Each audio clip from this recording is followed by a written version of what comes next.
పైగా మేం పోరాడి మైక్ తీసుకుంటే మీరు ముఖ్యమంత్రిని విమర్శించొద్దు అంటాడు. ఇదెక్కడి పద్ధతి?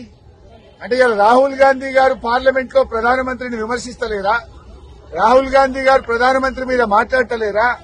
మరి మేము ముఖ్యమంత్రి మీద మాట్లాడకపోతే సభకు రావడం ఎందుకు? మేము ఏదైనా ప్రజా సమస్యలు ప్రజల గురించి ప్రభుత్వాన్ని ప్రశ్నించడమే ప్రధాన ప్రతిపక్షం బాధ్యత. అసలు ముఖ్యమంత్రి గారు ఏం మాట్లాడింది అలా?